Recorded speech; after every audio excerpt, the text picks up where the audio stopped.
Hello everyone, I'm Mr. Macabre and welcome back to my movie library. I have a new video for you today. Unfortunately, I wasn't able to get up the video that I wanted to.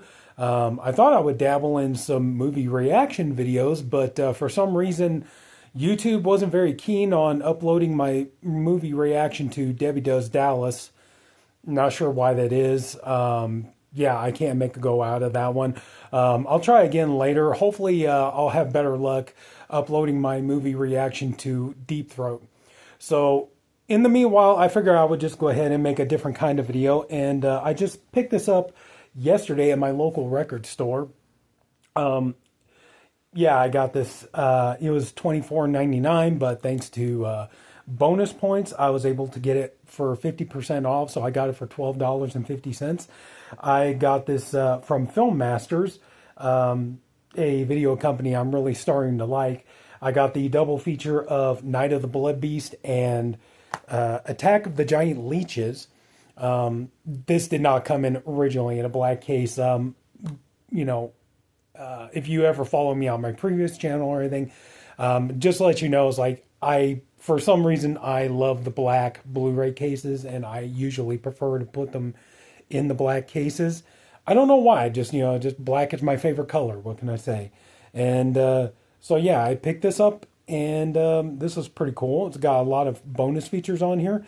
The bonus features is the main reason I picked this up, and this is going to lead into what the video is about. You already know by the title of the video. Yeah, both of these movies, as a bonus feature, both of them include the Mystery Science Theater episodes, Mystery Science Theater 3000 episodes of these movies. And I am a huge Mystery Science Theater fan. I'm a huge Riff Tracks fan. I even enjoyed the part where the time when 5 of the crew or the cast from Mystery Science Theater, Joel Hodgson, Trace Beaulieu, J. Elvis Weinstein, Mary Jo Pehl, and Frank Conniff broke off and did their own thing for a while, Cinematic Titanic. They got 12, they did 12 movies. I have the collection of that as well. But this was the main reason I wanted this. And honestly, it was kind of cool too, just to get these, the movies by themselves. I'm not really big fans of the movies, but the main reason I did pick this up was because of the Mystery Science Theater episodes, and that led me into wanting to talk about Mystery Science Theater and Mystery Science Theater 3000 and why I think Mystery Science Theater 3000, this is just one of the box sets that I have. Anybody remember Rhino Video back in the day? This is just one of the box sets that I have. This one has Boggy Creek 2, Merlin's Shop of Mystical Wonders, Time Chasers, and The Touch of Satan. But Mystery Science Theater, like I said, is probably my all-time favorite TV show. I do love my share of TV shows, but this one, honestly, yeah, I think probably if somebody said you could only watch one TV show for the rest of your life, I would probably have to say, yeah, Mystery Science Theater 3000. This is a show, I was lucky enough to discover it years back on Comedy Central, and as soon as I started watching, I was just immediately hooked into it.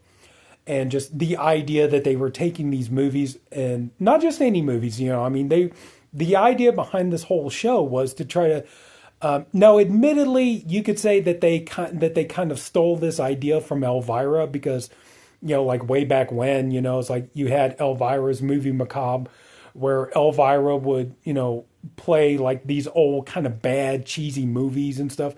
And every once in a while, she would break in and make a comment or crack a joke or something like that. And Elvira is amazing, just love Elvira.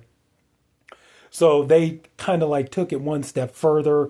And if you don't know the show, I'm pretty sure if you're watching this video, you already know what the show is. But if you don't know what the show is about a guy who's stranded in space on a spaceship, and he's got these robot companions. At first, it was Joel Hodgson playing Joel Robinson, but then at one point, Joel decided he wanted to leave the show, and then the lead became Mike Nelson, who took over, and he has his two robot pals there. There's Crow T Robot, Tom Servo, and they would continue on watching these, movies and just making jokes and cracking jokes and stuff. And then, unfortunately, the show was canceled. At first, it started off at Comedy Central, went for a number of years, then it did several years on the Sci-Fi Channel. Fortunately, it didn't last too long. Then the show again was canceled. And then here a while back, Joel Hodgson rebooted the show on Netflix. And I believe right now that they're doing like crowdfunding, and they're kind of like independently financing more Mystery Science Theater episodes. But anyway, so yeah, just the premise is simple. At first it was Joel, then it was Mike, then it was Jonah, and they're trapped on this spaceship called the Satellite of Love, which is shaped like a dog bone, like a kind of like a chew toy dog bone and stuff. And they got the robots here. There's Tom Servo, Crow T Robot. There's another robot named Gypsy who operates the ship and pretty much takes care of everything. And there's another robot named Cambot that basically is just kind of like the eyes and ears of the Satellite of Love. And so they started doing these movies. And like I said, they took what Elvira was doing, but just kind of took it one step further and just, kind of go through the whole film and just kind of make jokes about it and stuff like that. And I know a lot of people are not fans of this particular kind of humor, this kind of spoofing. I know that I understand why, but I know that filmmakers like Quentin Tarantino is not a fan of this show. Joe Dante is definitely not a fan of the show, and I get it. In Joe Dante's case, I definitely understand why, because, excuse me, I definitely understand why Joe Dante is not a fan of the show, because they did riff on some Roger Corman films, and, Roger Corman, may he rest in peace, Joe Dante was one of the filmmakers that Roger Corman gave him his start. So Joe Dante can say his career is because of Roger Corman. And so out of love and respect for Roger Corman, he would not want to see his movies being, made fun of or people making jokes about them and stuff. So he takes it seriously. So I get why that there are, certain people that don't like this kind of show. And I know that some people will probably be like, very few, but I imagine there will probably be some people like, dude, like, why would you love a show that makes fun of movies? And, who the hell are you? You never made a film. Do you understand how hard it is to make a movie and all that kind of stuff? It takes a lot of work. It takes money. I understand that. I really do.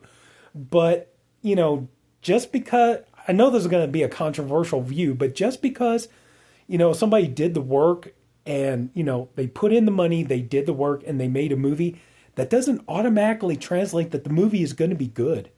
Let's face it, there are movies that it's like, okay, I appreciate and respect the filmmaker for having the drive and doing the work to get the film made, but it's still that, it's like you need that one thing. It's called talent. If you ain't got the talent, it's going to be hard to make a movie, without talent and stuff like that. So, and there are a lot of movies that, that just kind of like, they're really just so hard to watch. They're unwatchable, but the reason why I hold this show in such high respect and such high regard, the main reason being is because there are a lot of movies out there that, thanks to the show Mystery Science Theater and even Elvira as well. I don't want to, Elvira deserves credit as well. But because of stuff like Elvira, Mystery Science Theater, and, like I said, some of the cast members went on to do Cinematic Titanic, but 3 of the cast members, Mike Nelson, Kevin Murphy, and Bill Corbett, went on to do what is called riff tracks. And they continued the tradition of making jokes at movies and stuff like that. The reason why I hold this in such high regard is that there are so many of these movies that honestly, they would have been pretty much lost time and nobody would know about them. These movies would never find their audience had it not been for something like Elvira, Mystery Science Theater, Riff Track, Cinematic Titanic. There are so many movies that ended up finding their audience. And getting a fan following and developing a cult following and stuff like that because they were first seen on here. And even some of the filmmakers, like some of these sets, some of these box sets of Mystery Science Theater, on the movies, even the directors of these films would do interviews as a bonus feature, and they would come out and say, I'm so very lucky that Mystery Science Theater did pick my movie and, do their jokes on it and stuff like this because, it gave my movie a new lease on life. It ended up getting discovered, one of the biggest, probably the biggest movie that Mystery Science Theater did that, was obscure and like really nobody even knew about it really. But it ended up getting the movie, helping that movie find its audience and, gave it a cult following and everything else. And now it's a beloved cult film, and that's Manos, The Hands of Fate. And this was a movie that, if you watch it, it's definitely not a good movie. But, hey, as we all say, movies are subjective. Art is subjective, and every movie, good or, whether you think it's good or bad, every movie is going to have an audience. There's always going to be somebody out there that's going to love it. And that's the thing, that's what's beautiful about a show like this. And this is one of the things I appreciate about it. And the second thing is like, there are a number of movies, had it not been for Mystery Science Theater, I probably never would have gotten around to watching.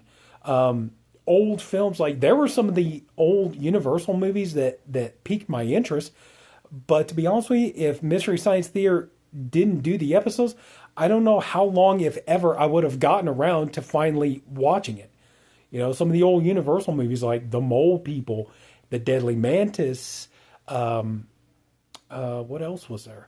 Some Ed Wood films. That was one of the things I really enjoyed too, was the fact that, I remember way back when the movie Ed Wood that Tim Burton directed, Johnny Depp starred in. If you haven't seen it, go see it. It's an amazing movie. The Ed Wood movie came out. At first, I was under the impression that Ed Wood only made 3 movies.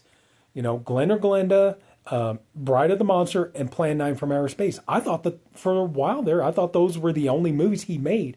And because of Mystery Science Theater, because they delved into some of his other movies, I ended up finding he did way more movies. And I thought that was interesting. I never knew about The Sinister Urge. I never knew about The Violent Years. Because of Riff Tracks, I got to see another Ed Wood film. Well, he didn't direct the movie, but he wrote it. It was called, The She Beast or something like that? The one with the gorilla. Anyway, but yeah, I mean, that was one of the things that was great about it. And and that was the thing, not just filmmakers, but certain actors, ended up getting cult followings because of Mystery Science Theater. I mean, believe it or not, Joe Don Baker, that was the thing. That was another one of their big hit episodes was Mitchell with Joe Don Baker. And Joe Don Baker was one of those guys for the longest time. Even though Joe Don Baker has had a very long career and he's been in a lot of movies, been in a lot of television and everything else, for a long time, nobody really knew about him. Nobody really knew who he was. He was just one of those, maybe except for the people who watched Walking Tall, they might have known him from that, but he was, for a lot of people, he was just one of those guys. Oh, that's that guy from, I've seen him in other stuff too. But they never really knew Joe Don Baker or knew anything about him or his career or anything like that. And then when Mystery Science Theater did their episode of Mitchell, that changed everything. And, it ended up getting Joe Don Baker a fan base, and I've seen it. There are people out there who are like, hey, man, I actually really like Joe Don Baker. I love Joe Don Baker movies and stuff like that. So, that's the reason why I love shows like this. And when it helps, when it's like, yeah, it's poking fun, it's making jokes and stuff like that, but it has a positive effect on movies and some pop culture and stuff like that. And it helps movies get out there that otherwise probably would not have gotten out there. It would help filmmakers, that probably would not get more opportunities. It helps actors, actresses, writers, all the kind. It helps people get more and more opportunities and stuff like that.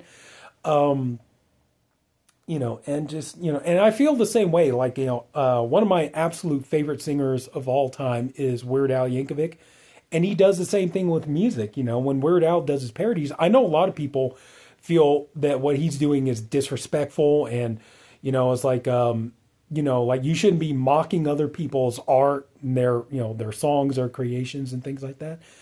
That being said, though, it's like when you think about it, though, Weird Al, when he does his parodies and stuff, one of the things that a lot of people don't think about is the fact that he's opening up people to listening to singers and bands and rappers and stuff that they may not have listened to otherwise. Say like that there's somebody out there who never heard of Coolio, or, would be like, I would never listen to Coolio or any of that kind of stuff. But then they listen to Weird Al's parody, Amish Paradise, even though Coolio was not a fan of that. And they would listen to, Amish Paradise, and then they would be like, I want to go listen to the Coolio song. And then they end up loving that song as well, and that's happened many, many times before. It ends up helping getting, it gets some of these singers, these bands, these rappers, it helps them get an audience that they wouldn't have otherwise. So that's why I support, shows like Mystery Science Theater. I support people like Weird Al. When they do it well, they do it for the right reasons.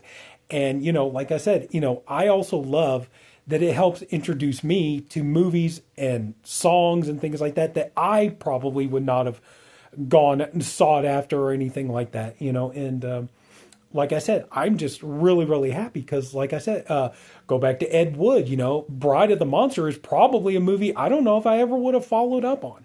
But because of Mystery Science Theater, I watched the episode and it got me to watch the film, So that's one of the things I love about it. And I will say, though, I know this is for Misties, I could definitely consider myself a Misty, but for Misties, this is probably going to be a controversial opinion, but I have to admit, I was not the biggest fan of it when it went to Netflix. It wasn't so much that it wasn't like the talent was bad or anything like that. I got nothing against Jonah Ray or any of the other performers on there. It was just, I think my biggest problem with it was just like, to me personally, is like when it went to Netflix and they started doing the episodes, it seemed like, Jonah and the two bots were just constantly talking over the episodes. And that was one of the beauties of watching some of these movies on Mystery Science Theater, was like, while they were making jokes about it, there would be like space in between the jokes so that the movie would have a chance to breathe, so that the story could still unfold. So it's like, yeah, you're listening to the jokes, but the movie can continue to play, so you can, you can hear the jokes, but you could focus on the film at the same time, And to me, that just seemed like kind of a problem when they did it on Netflix. It just seemed like they were just constantly spitting out jokes and stuff, and it just, to me, it didn't work. Another reason is like, they really, really went high tech when they did the Netflix episodes. And, part of the charm of this show, I think, is in the really, really like low budget feel of the show. And, the puppets, and, you could tell like the interiors of the Satellite Love were all just, pieced together, like with, like Kevin Murphy quoted George Lucas as saying, we went dumpster diving. We would just go find stuff, that we could use to help build the sets and stuff like that, which is what, George Lucas pretty much did when he did Star Wars. And, like he would take, parts from spaceship kits or model kits and stuff like that and just kind of rejigger it and put it into something. And that's how George Lucas would get his, create his ships or his battle stations or whatever, so like that's how he would, do Star Wars, which I thought was really, really cool. And when it went to Netflix, all of a sudden everything is all digital. It's all, you could tell so much of that stuff is green screened and everything. And to me, it just kind of took away from it. But anyway, so yeah, just because I got this one earlier because of the Mystery Science Theater episodes, and I love that Film Masters is doing this. I really pray that they continue to do this sort of thing.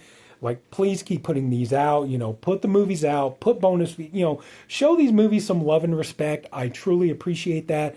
I got these, I got Ega, I got Tormented, one or two of the Hercules movies and stuff like that, where it's the movie, they got bonus features, but you get the Mystery Science Theater episode as well.